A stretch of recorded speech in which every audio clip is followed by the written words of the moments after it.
엠마오로 가던 두 제자. 그런데 그날 제자들 중에 두 사람이 예루살렘에서 약 11km 정도 떨어진 엠마오라고 하는 마을로 내려가고 있었습니다.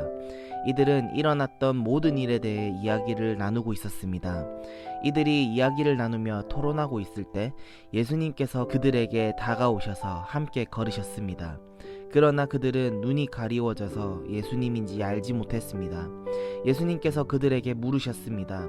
당신들이 걸어가면서 서로 주고받는 이야기가 무엇입니까?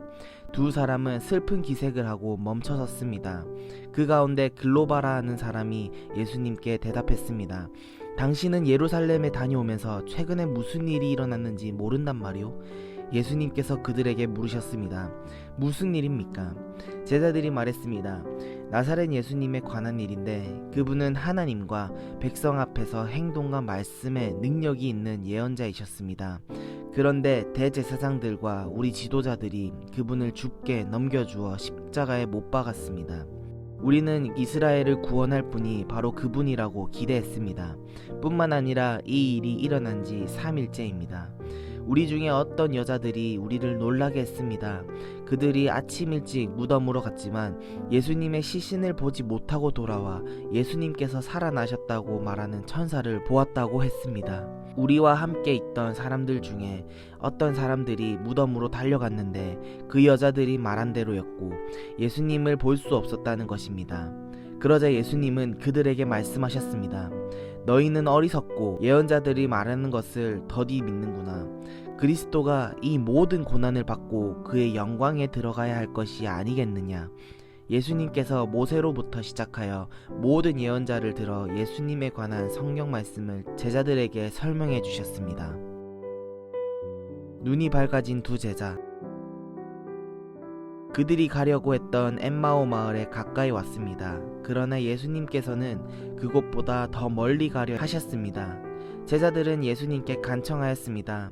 저녁 때가 되고 날이 이미 저물었으니 우리와 함께 묵으십시오. 그래서 예수님께서 그들과 함께 머무시려고 들어가셨습니다. 예수님께서 그들과 함께 식사 자리에 앉으셨습니다. 그리고 빵을 들고 감사기도를 하신 후 제자들에게 나누어 주셨습니다. 그러자 그들의 눈이 밝아져 예수님을 알아보았습니다. 순간 예수님께서는 사라지셨습니다. 그들이 서로 이야기했습니다. 길에서 예수님께서 우리에게 말씀하시고 성경을 풀어주실 때에 우리의 마음이 불타는 것 같지 않았는가? 그 두 제자가 일어나서 예루살렘으로 돌아갔습니다. 거기에 11 제자들과 또 그들과 함께 있던 사람들이 모여 있었습니다. 이들이 말했습니다. 주께서 정말 다시 살아나셨습니다. 시몬에게도 나타나셨습니다.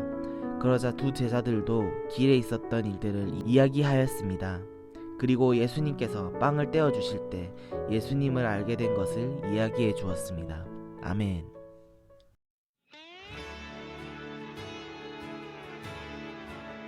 두 제자가 예수님의 부활 소식을 듣고도 자기가 사는 동네인 엠마오로 향합니다. 터벅터벅 걸어가는 발걸음에 힘이 하나도 없고 얼굴에는 슬픈 기색이 역력합니다. 부활하신 예수님은 엠마오로 향하는 두 제자에게 다가가 말을 거십니다. 제자들은 예루살렘에 일어난 소식을 모른 척하는 예수님을 답답해하지만 정작 답답한 사람은 예수님이 아닌 부활하신 예수님을 알아보지 못하는 제자들입니다. 제자들은 십자가에서 죽으시고 다시 사신 예수님에 관한 이야기를 구구절절 설명하지만 깨달음이 없는 정보만 나열할 뿐입니다. 예수님은 믿음 없는 제자들에게 고난 후에 영광을 받으실 그리스도에 대해 설명해 주십니다. 엠마오에 이르자 날이 저뭅니다. 제자들은 예수님에게 함께 머물자고 합니다. 예수님은 제자들과 함께 묵기로 하시고 식사 자리에 앉으십니다. 유월절 마지막 식사 때처럼 빵을 들고 감사기도를 하시고 제자들에게 나누어 주십니다. 그러자 제자들의 눈이 떠지고 죽은 믿음이 살아납니다. 제자들은 몸을 돌이켜 예루살렘으로 향합니다. 비로소 부활의 증인이 됩니다.